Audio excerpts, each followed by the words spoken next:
It's time to get real, reality TV aficionados. Welcome to the Giorgio Says podcast. I'm your host, the one and only Giorgio Takanakis, and I'm here serving you the juiciest updates on all your favorite reality shows weekly, as well as the hottest pop culture trends, and even exclusive interviews that will leave you wanting more. This podcast will keep you on the edge of your seat.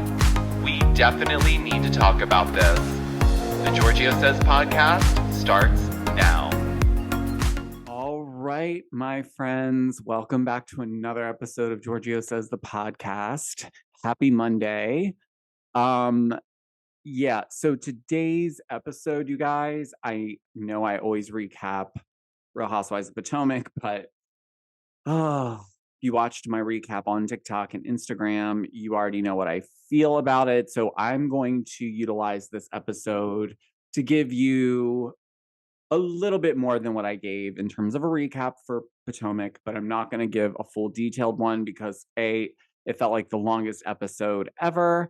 And it seems that there are some women who are refusing to try to move forward with the other ladies. So it's putting a negative impact on just the overall energy of the cast. It feels like separate shows in one episode happening because it doesn't feel cohesive and people are not liking it. A lot of the comments reflect that, but I still want to point out a few of the highlights that were in the episode that were interesting. Karen Huger, thank God for Karen Huger. But yeah, so there's some other things. So yes, I normally do quick tea, but I think that there was a lot of things that came up or that are happening currently in the Bravo world. And so I'm going to expand a little bit into some longer tea, if you will, and just kind of bring you guys up to speed on a few things that have been going on, because a lot kind of happened over the weekend.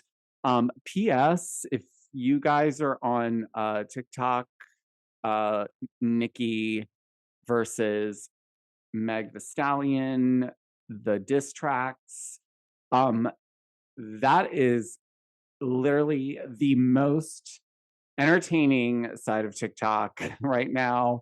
If you know, you know. I'm not going to go into it here, but it is very, very entertaining. That's what I'll say. And also shout out to Meg the Stallion. She's a fellow Aquarius as well. So the diss track makes a lot of sense.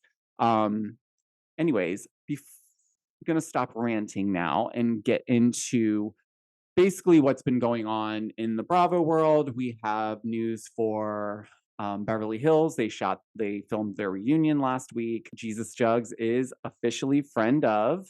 When Denise Richards was on Jeff Lewis Live, she kind of, in my opinion, insinuated perhaps that even though she did not want the weed in her dinner, the THC, which we saw on the show, she asked for 0.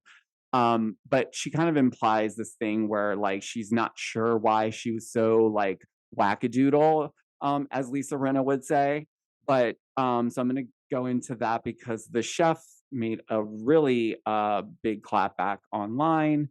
The big elephant in the room currently is Ultimate Girls Trip. As we know, Brandy has come out. She's basically begging them to air it so that she can be proven innocent, because now Caroline Manzo's not suing Brandy. She's suing Bravo NBC. Anyways, let's just get right into it.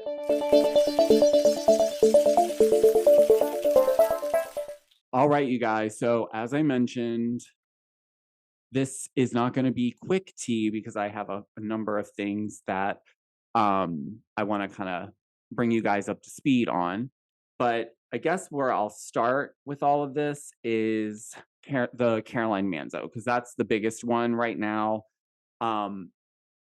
Last week it came out that she was going to be suing Bravo, the production company, NBC, over this sexual assault allegation that she had in the whole situation with her and Brandy while they were filming. But this document, I'm going to read you a portion where it's detailing basically Caroline's story and how things played out for her. So it's quite interesting because I read it through a couple times and I just have questions. So I'm just going to preface this by saying, in no way am I diminishing anything that Caroline Manzo felt or was triggered by, because it's clear that, this absolutely was a triggering moment nonetheless. But outside of that, I still have some questions around basically what I read through because some of it just seemed a little bit, I don't want to say over dramatized, but maybe it was kind of giving you a stringed out narrative of using the same keywords and buzzwords. And there's even a portion where they go into like when Brandy was on season 2 and like give you the marker on the episode, the time where it starts. And it was really clear that the narrative was to obviously, point out or alleged that Brandy, in fact, was, you know, sexually assaulting Caroline. And she clearly felt some type of way about the fact that, production or nobody seemingly was there to like, do anything about it. In fact, they kind of force her, or not force her, but they ask her to be in situations with Brandy after she's already stated that she's not comfortable being in the same space as Brandy. So it's really kind of like interesting because like even today, Camille Grammer posted some photos from that trip in Morocco. And she's done this before. Like she really does. She's always been an advocate of the show airing because I've seen her post on Twitter and I've actually engaged with her about it because I've even asked her like, do you know like anything? Cuz like I'm like we really want to see this at some point. And she always was like, yeah, I don't know what's going on. Like but she posts, quite regularly it feels, from this trip. So I don't feel like, and Brandy clearly wants this footage to air. She wants it to be seen for what, what she, I think, believes will free her of this allegation that's been, following her around. And, quite frankly, like, I really kind of, I feel bad for Brandy. And I'm going to say this too. I'm not excusing you know, the boundaries that are, not there or they're blurred for Brandy, but I absolutely don't think that sometimes I feel like because Brandy is just so transparent about everything, like she doesn't try to put up a front. She'll say things that are wild. And yes, I agree. There's like a lot of moments where you're like, oh my gosh, I can't believe you said that. But that's who she is. She's like, what you see is what you get with her. I think we see that. That's clear as day. So when it comes to her being free with her ways of displaying affection, okay, I don't think that should be used against her. What I'm saying is like if she's just very comfortable in her skin sexually and feels free and is not ashamed of it in any capacity, I don't think that links to just automatically like giving her this like because there's like the investigation that was done, I believe came back basically like inconclusive. Like there was not anything that they could solidify into making this claim. So it, you know, Caroline doesn't want this footage to air, obviously, because maybe would be obviously more triggering for her. And again, like, I'm not negating that she was triggered or that this didn't bring up a lot of trauma or, you know, templates that she has around, you know, her own sexual assault experience. And yeah, like that's not a question in my mind. That's not where my questions are. So let me just read you guys. All right. So it's obviously like a play by play from Caroline's POV, but essentially it says Manzo walked on set and into the film shoot. Manzo made a conscious effort to be kind to Glanville in order to move past the argument between Glanville and Manzo. While on set, Manzo approached the bar to have a drink. Immediately, Manzo noticed that the castmates were drinking and some castmates appeared intoxicated. Throughout the trip, the other housewives would frequently comment to Manzo that she had large breasts. Cast members asked Manzo, are they real or fake? Later that evening, January 24th, 2023, Manzo and her castmates retreated to a couch near the bar to watch a snake handler. Clearly intoxicated, Glanville walked over to Manzo, spread Manzo's legs, and leaned into Manzo. She then laid her head on Manzo's inner thigh. Manzo pulled away and moved to the end of the couch. Manzo is 5 foot tall in height compared to Glanville, who is close to 6 feet tall. Exerting her dominance over Manzo, Glanville followed Manzo and sat right next to Manzo on the couch. Glanville proceeded to kiss Manzo with a closed mouth. Glanville then kissed Manzo again.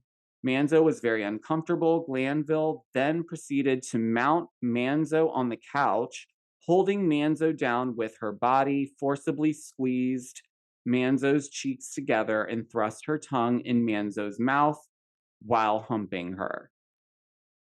Manzo tried to push Glanville off her body. However, Glanville was restraining Manzo with her much greater weight, size, and strength and was unable to free herself. Eventually, Manzo was finally able to break free from Glanville. Manzo, distraught, scared, and confused, got up from the couch. She went over to hold one of the snakes in order to distract herself from the assault that had just occurred. Manzo tried to remain as calm as she could, all the while trying to comprehend what had just happened.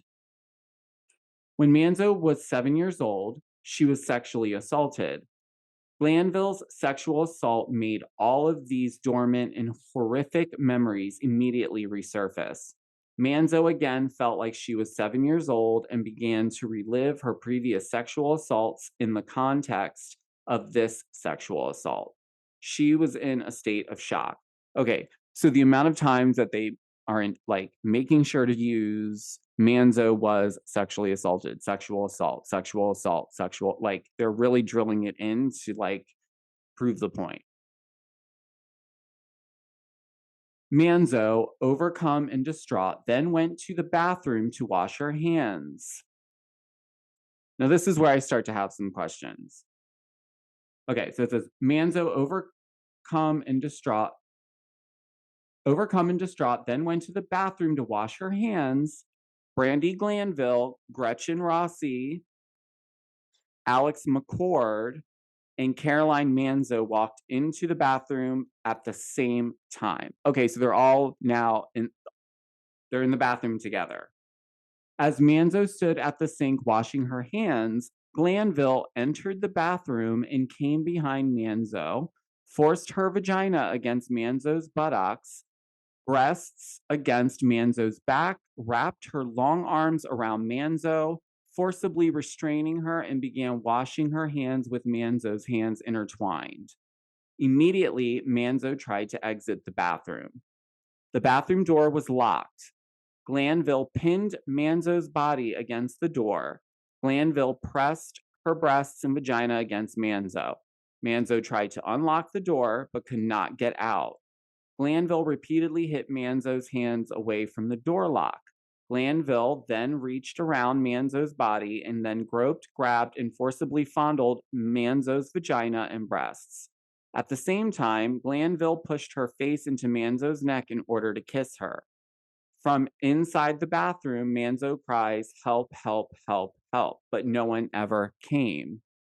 Defendants' producers are listening to the interaction on audio and even send one of them to the bathroom door to investigate, but he never opened the door or took any other action to intervene and stop the sexual assault. Manzo, visibly shaken, was finally let out of the bathroom after Housewife of New York, Alex McCord, saw what was happening and unlocked the bathroom door so Manzo could leave. After the sexual assault, Manzo, clearly shaken, tried to gather herself together, all the while thinking to herself, "You are here to do your job," and proceeded to the dining room for dinner. At the dinner table, as Manzo was trying to regain her composure, defendant's employee Glanville screamed across the table to a crew member producer named Laser, a married man, and said, "I want to F you." Manzo proceeded to get up from the table to use the bathroom once again. Glanville tried to go into the bathroom twice that night, again with Manzo. Glanville said, "I'm going with you. You've had too much to drink." Manzo stated she was not intoxicated and that she was fine. Glanville started massaging Manzo's breasts, and Manzo objected, telling Glanville, "I think it's time for you to leave." Manzo stated, "I got abused." At one point, Eva, another cast member, stated, "Brandy is over accosting her and she wants it to stop," referring to Manzo. Defendants continued filming plaintiff throughout, even though she was in distress from the sexual assaults. Okay, so I mean, they're like it's pretty. It makes Brandy look awful. Let's be honest. Okay, the amount of times that Glanville and sexual assault are like next to each other is now. I don't. Again, I'm not taking away from how that made Caroline feel in terms of like Brandy roughhousing with her and being overtly sexual and throwing herself on her, as it's been stated in this document here. But some of it seems like, well, first of all, if she was screaming, "Help, help, help," because in the document, it's clear that that was inferring that she was yelling because it's written in all caps.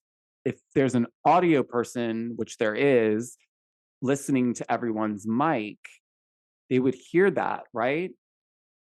I don't know. Like, why wouldn't they come and investigate? I know they don't typically get, they don't go into the bathroom really and film in there. That's usually a safe space, but your mic is still on. So there should have been some audio, I would think, where it would lead someone to be like, wait, something's going on in there. But there was also, it wasn't just Brandy and Caroline in there alone. You have Gretchen and Alex McCord. So but it seems like even Alex McCord is cool with Brandy, because I don't see them, like, they seem to be engaging each other whenever it's, whatever, suitable and when it makes sense to. But yeah, I see them. And so if that was really something that was going on, I can't see why that would be acceptable for them. Like, I would have a problem with that. You know what I mean? Like, I wouldn't be friendly with someone who was doing that. Now, again, I'm not saying that Caroline didn't feel triggered and maybe the whole thing was just more like triggering and now embarrassment, and now she's on camera and it's been a while since she's been on camera and maybe she doesn't want to be looking like this on camera. There's a slew of things, slew of them, and I'm not negating any of it. But I do think it's interesting that the lawsuit, is obviously pointed at, Bravo and production and stuff like that. Now, obviously, like, Brandy doesn't have the kind of money for them to go after her anyway. So, but it is stalling Brandy because that's, why she clearly feels like people watching the show or watching that footage in particular would clear her name. Well, Caroline doesn't want it out. But I guess my question is, well, then can't we just have someone internally that's dealing with the case look at the footage? I'm sure they did when they did the internal investigation, which then was inconclusive. There wasn't anything out of it. And I feel like why then didn't they, Caroline, why didn't she file a formal police report? I mean, yes, that is, reading that, I would be like absolutely filing a police report and making sure everything is documented and all of that, because like I don't know, you guys. There's just something a little bit doesn't make sense.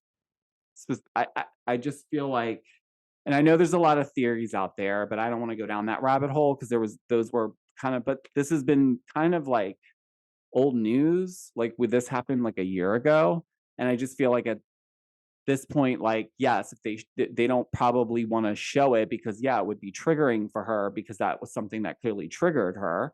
However, I don't know. Brandy does not seem to think it went that way and clearly is pretty much begging for them to air it. And I think that's probably like why like Camille's posting the pictures from the trip and commenting that they, they should air it. So clearly like I don't know. But then again, it's like, is it it's not like this is something that is going to come out anytime soon if it ever does, which is sad because I feel like I don't know, unless they like wait until this whole legal process, because I'm pretty sure like they're not going to actually like they're not going to go to court with like, they're just going to settle with her in some capacity. But then that draws another question for me about this. Like, well, does that mean then is now Caroline Manzo now going to be blacklisted from Bravo and doing any other future TV things because of this? I'm only asking because it's like, well, Nene sued Bravo and her production company, I believe. Yeah, it was both. And she's been blacklisted ever since. She's hosting a reunion on the Zeus network. No shade to them. I just like she's been impacted. So is this going to impact Caroline? Not that Caroline's been dying to get back on TV, but she clearly was interested in coming back for this. And now we're not going to see it more than likely, unless they settle and then they, let the dust settle afterwards and then they air it, because then it probably will be, well, maybe that would work in their benefit. Maybe, I don't know. Maybe it would be like, maybe a lot of people would stream it more because it took so long and all the controversy around it. Nonetheless, I don't know. Not saying like Brandy's perfect, and if she was making Caroline feel uncomfortable, then yeah, she has to be held accountable for that. But it seems that HR was involved. They investigated it, like I said, so it doesn't seem like there was anything that came out of it. So I'm just wondering, because it seems like if she was having that sort of interaction in the bathroom, let's say, like Alex, Gretchen, like nobody could unlock the door. I mean, I know Brandy is taller, but I also feel like I'm just speculating, but I would feel like Caroline Manzo could probably like just 1-2 punch and like knock her all the way back if she needed to. I mean, she's very slim and like tall and like lean. She's not. So, but if that was happening, how was it that no one came to her rescue? Not Gretchen, not Alex. Alex just came and just was like, what was going on in the bathroom? That no one understood that this was not,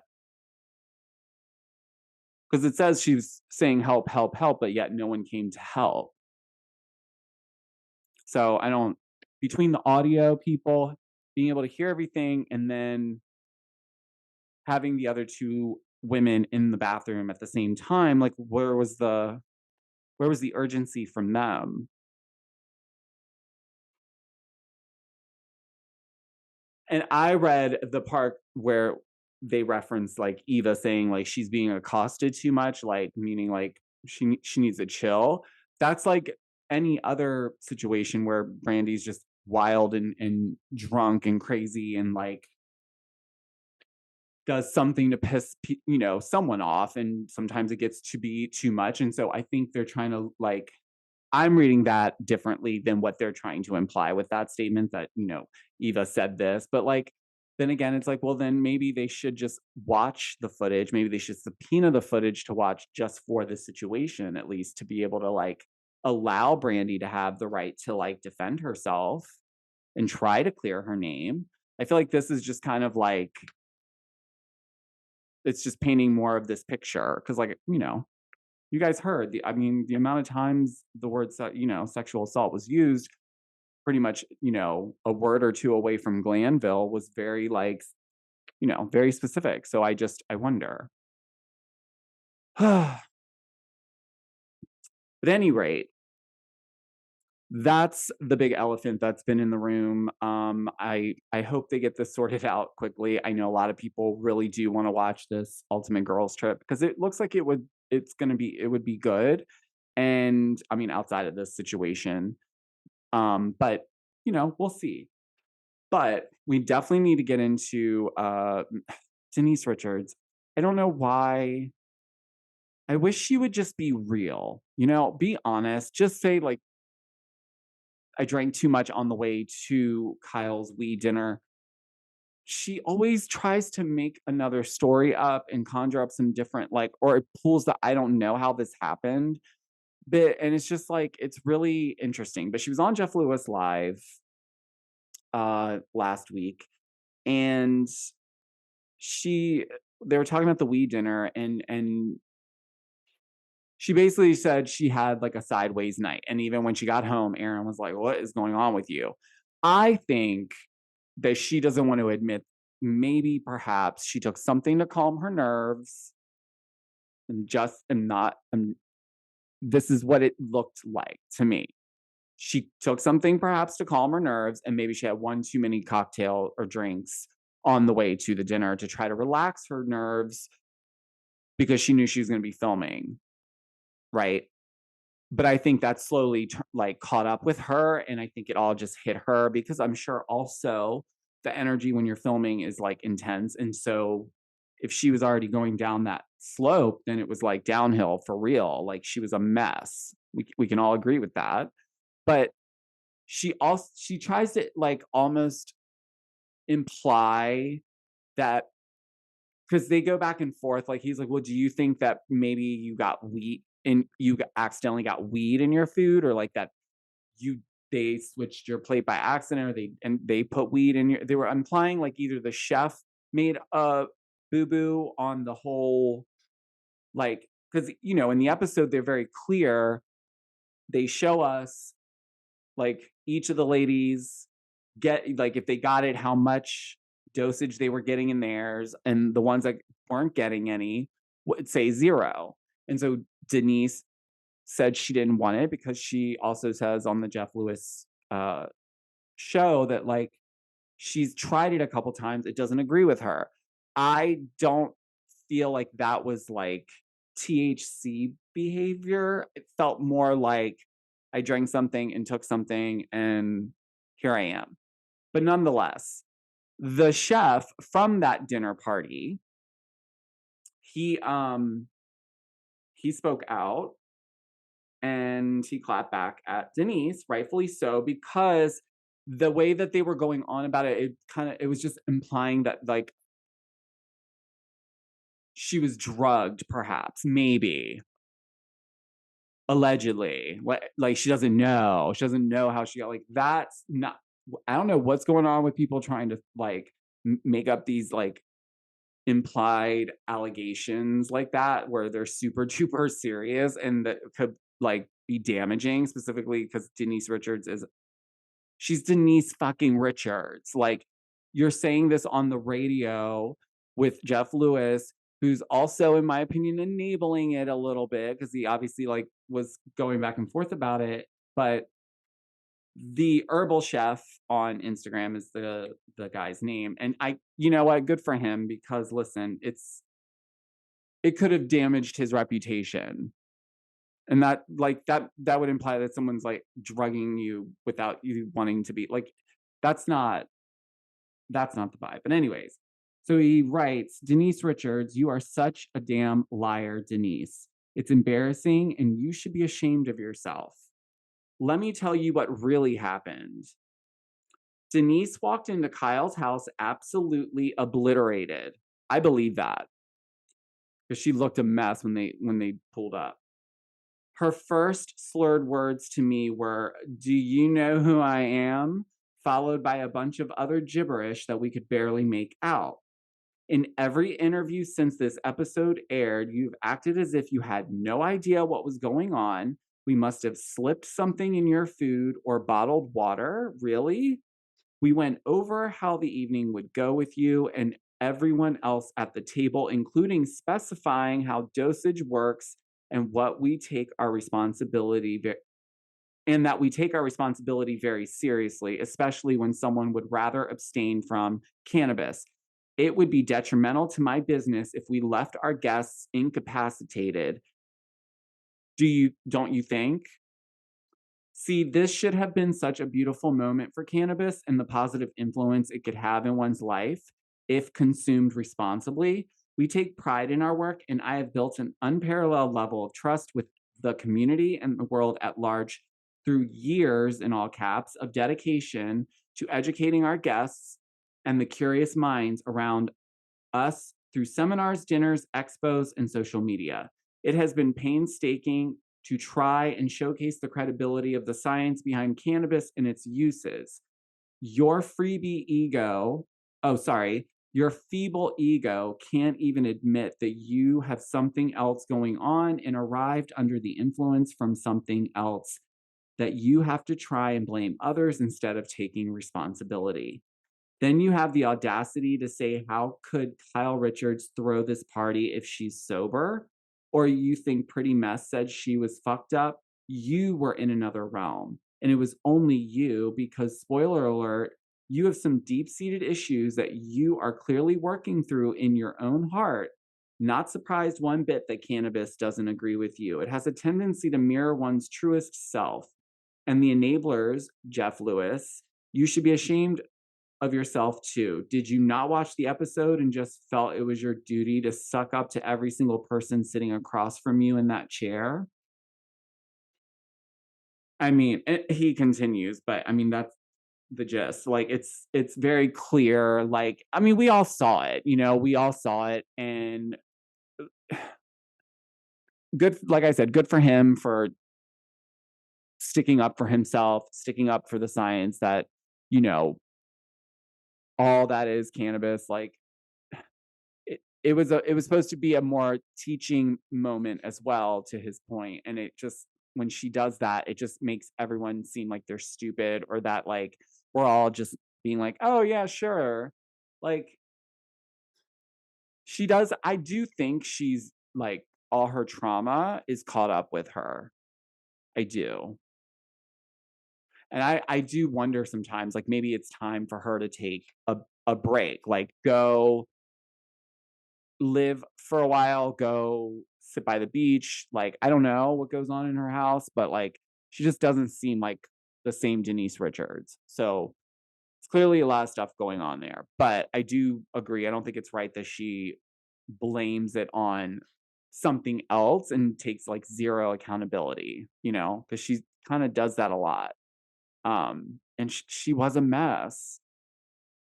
I mean, I don't know what else to say about that. Sorry, girl. Um, all right.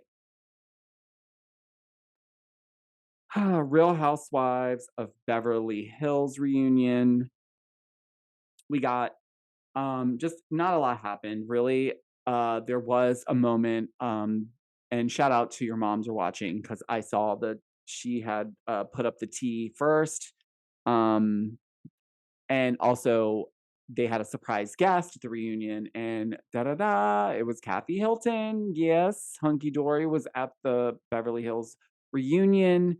And then Bravo confirmed that because they posted a picture of her coming out of her trailer. Um, Now, I'm not sure why she was there unless there's something coming up that we haven't seen yet. Maybe she makes a surprise appearance towards the end. I don't know. Maybe there's something she wants to clear up. That was my guess. Maybe she had something she wanted to say regarding things that were left unsaid, maybe from last year's reunion with Kyle. Who knows? So that's kind of fun because it's like it might be solidifying her coming back to the show as well, which would make sense.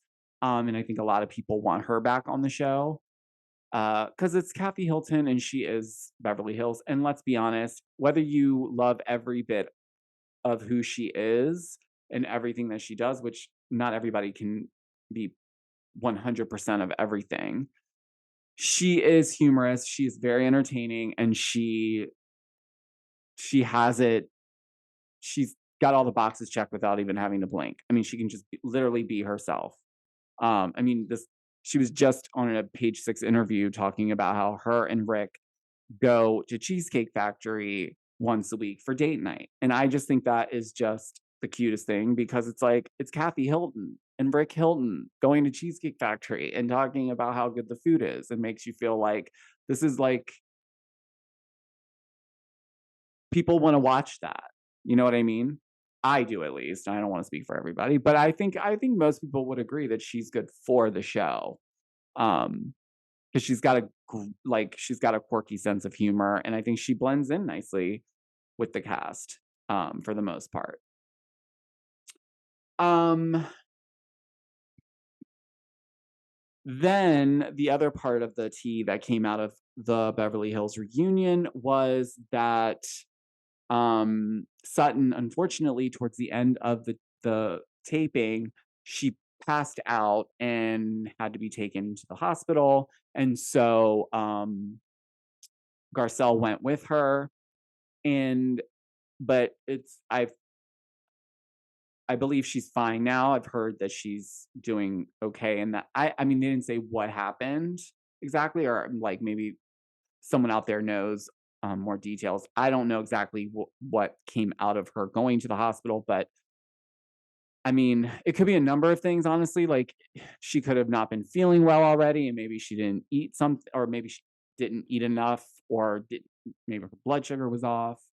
Um, but we'll probably see it play out if it happened towards the end of filming for the reunion. But they're not going to obviously we're not going to get another cast photo this reunion because obviously last year we didn't get one either because Kyle was distraught.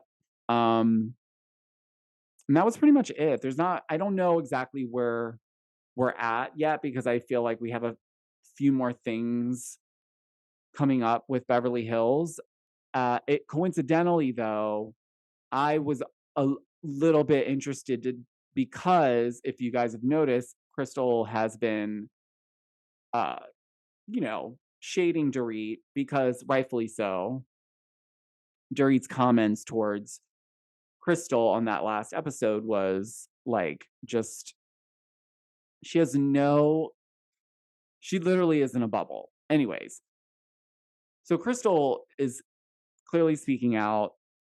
It's just funny that the timing of it all is happening when they filmed the reunion. So I wonder how that was. Like I wonder how activated Crystal was during this reunion.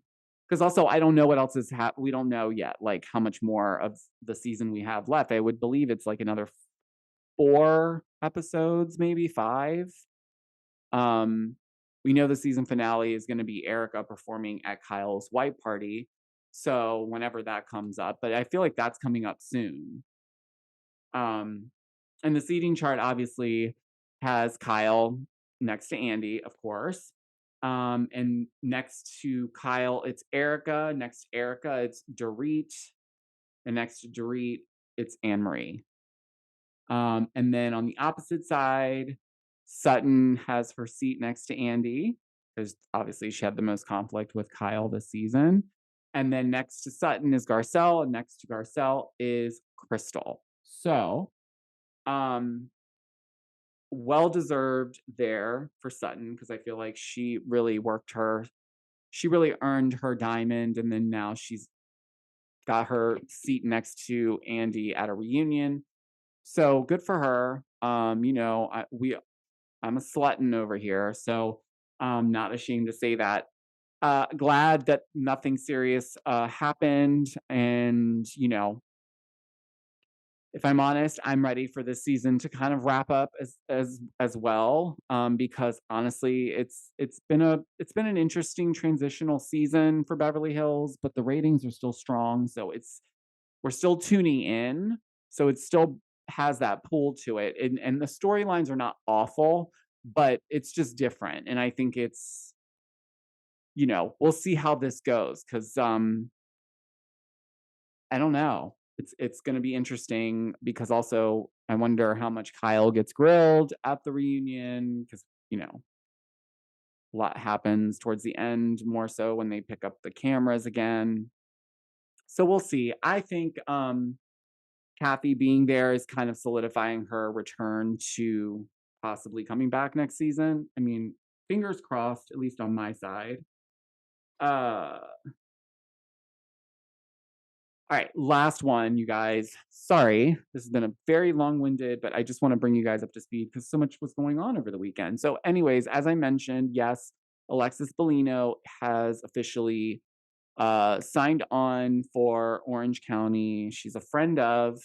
I posted a photo a few nights ago where she was filming with Heather Dubrow and Emily Simpson, and looked like they were having cocktails. And then she made an Instagram post where it's clearly she's like glammed up. She's clearly like going to something that they're filming, probably like a get together or like drinks or dinner or some event. And her caption is, "Go ahead, question me. I'll give you the truth you don't want to hear." But it's her hashtags that made me laugh out loud, because it's like hashtag bring it, hashtag speak, hashtag truth, hashtag I will still bring love, hashtag pink, hashtag Jesus Barbie, hashtag hot pink. Yeah. So it's on. It seems like she's basically like, if anyone tries to question the whole John Jansen thing, she's ready to go there. We just got into this filming, so we still have a little ways to go. So it'll be interesting to see the developments and what comes out about it. I hope not too much gets leaked around the season. I kind of like the element of surprise, if I'm honest. So I hope we get a little bit, obviously, because you'd want a little bit of tea, but like, don't give us the full plate. Like, I don't want anything like too out there where we know exactly what the storylines are. But you know, I'll always keep you guys posted there, because I think this is going to be really interesting this season with the shift in friendships with Shannon and Tamra, Alexis being back. You know, a lot's shifted in a short amount of time, and you know, it's going to be really interesting to see how everyone handles it. What else? All right, I think that's it, guys. Let's quickly recap Real Housewives of Potomac. Golly Nutrition is an inventive, people-focused nutrition company committed to providing innovative products that make taking your daily supplements simple and delicious. Their products are formulated with quality ingredients you can pronounce and flavors your taste buds will absolutely enjoy. And at the core of it all, they lead with purpose. Golly for Good is an initiative committed to playing a profound role in supporting the health of our planet as well as our local communities. Learn more about their initiatives such as B Corp certification, Vitamin Angels partnership, and Eden reforestation projects at their Golly for Good page, and if you use my special code, The Giorgio Says, at checkout, you will receive a special discount. Now let's get back into the episode. All right, so obviously this episode really solidified for me that Potomac has like too many different shows happening in one. Because a lot of the ladies are not willing to move on with some of the other ladies that they have conflicts with in order to keep things moving to build more cohesiveness within the cast. And now I'm seeing, after watching this episode, Wendy's following suit and doing the same type of thing with NECA. And it's just so infuriating that this is like even happening. Like, I don't understand what they think is supposed to come out of not moving forward with these ladies when you are being paid to film with these women, and the point of your interactions is to have the conflicts so that you can then resolve them. Now, I understand people can be upset for a minute, but at some point we've got to facilitate the conversation, we've got to wrap it up, and we've got to try to move on. At least try. But these ladies are like, Giselle's refusing to be around Wendy, refusing to be around Candace. Okay, so then how are we all supposed to keep moving along in this group? So I really feel like that is really making the energy of this season like icky. Like, I usually am super duper excited to watch Potomac, and now I feel like I'm only watching it for Karen, because at least Karen has, she understands the assignment, and she just has a great personality. She is the grand dame, and you know what? Like, her storyline actually has some meat and potatoes on it, while she's still trying to like be sassy and be shady and do all of that. Because if we didn't have that, if Karen wasn't on this season or something, I probably would have stopped watching. I'm going to be honest, because it's really like there's nothing going on in anybody else's life. We're not seeing too much. We saw NECA's house with boxes everywhere. Like, we're learning a little bit more about her like personal journey with her husband and the baby, trying to start her family, that process. And we have like Wendy, who is just talking about this show that she's trying to get up off the ground for her YouTube channel. Okay. And that it's stressful because she just hired a new production team, which we already knew that from last week's episode. But like Eddie's storyline is more interesting, because Eddie says that he's investing in a cannabis facility, or some sort of like venture in that space, and he's calling it Happy Eddie, which he got that name from Sesame Street. Remember, she called him Happy Eddie. So that's more interesting to me, because I don't know. I mean, we haven't really seen Wendy do anything either. So that the least bit, like, why not have NECA and Wendy have a conversation? And why is it this much of a resistance? If it's not true, or if there's something that is a misunderstanding, how are we going to get through it? NECA is like holding on to this one thing. Thankfully, we got a little bit more out of her this episode, because I feel like every time we've seen her, she's just like, it's about Wendy and this whole shrine of it all. But at any rate, like I said, thank God for Karen, because, she has to go up to the Wooden family farms, and she wants to also invite some of the ladies to come with her to Surrey County, because why not? They can help with the landscaping. They can help clean up some of the debris from the fallout. And honestly, like, I feel like this is such a great story for Karen to be able to show, because it's like showing that like the lineage in which that house and everything it came with is now like coming back full circle, and it's on Karen's terms, and it's so powerful. That was probably my one of my favorite scenes when they started going into that the blessing or whatever, and they were kind of doing the flashbacks of how they started to look back at the lineage and who was where, and like basically like the family tree, but from like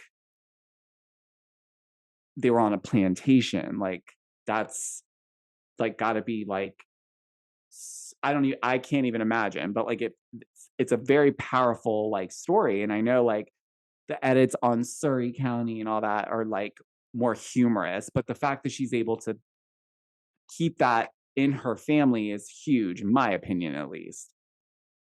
Um, Also, Giselle and Ashley are starting an athleisure line, and they're calling it GNA. Stands for Giselle and Ashley. Yes. Um, I don't I don't understand what this is. It feels like an idea that was thrown together for a storyline, also like a business of some sort. I know their full line isn't launching until spring of 2024, but they currently have some merch on their GNA apparel website. But I don't think that we need another athleisure line. Um, Certainly don't think that those two would be able to understand what everyone's looking for in athleisure. They don't.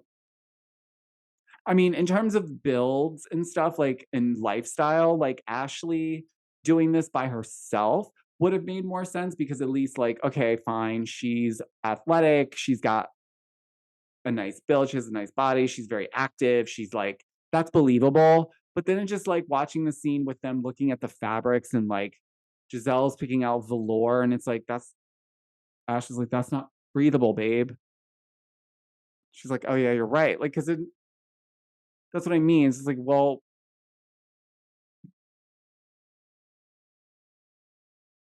and she says, like Giselle says, it's going to be a mix of Lululemon and Savage by Rihanna in terms of the vibe.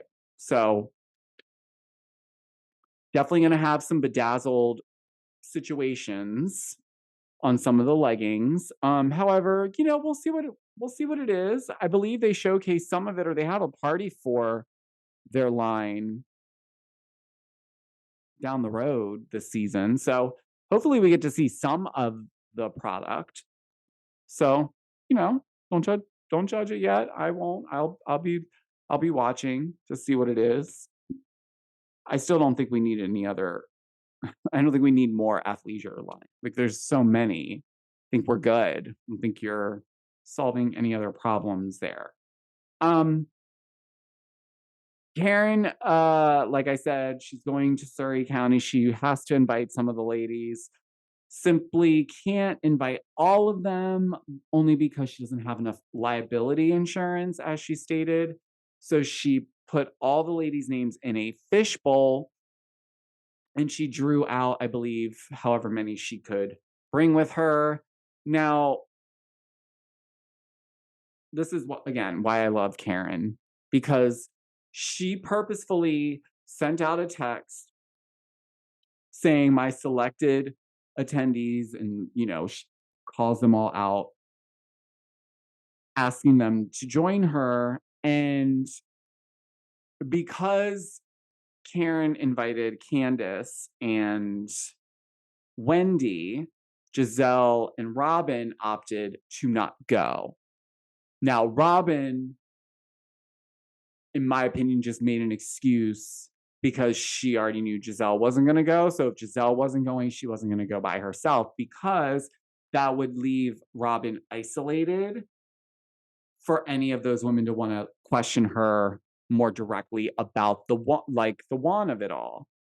So obviously she's not going to do that if she doesn't have her friend there to back her up or try to protect her. So she's not going. So now Karen has to essentially, pick other people. So she picks NECA and Mia as like second choice. And Mia felt some type of way about that and said, no, I'm not jumping to your urgency last minute invite, basically like F off. Like, I wasn't your first pick. Like, don't try to like fill in the slot with me, which I get. Like, I would be a little pissed off about that too.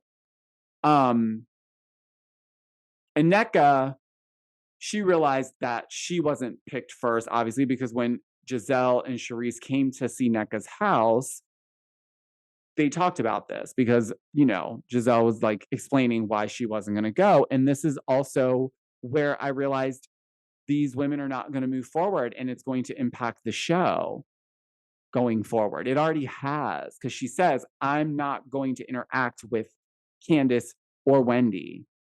That's it. Like, no way, no how, like, not happening. And I find that to be like I get it. Like, I'm not saying Giselle didn't get all those death threats and that it wasn't like things being directed at her. But at the same time, you're on a show and this is your coworker and you guys get paid to film with each other. So at some point you need to find a way to move on. That's the point of being on these shows. Like, it's just annoying when they start to become cliquey and then they break off, because then we get what we got this last episode.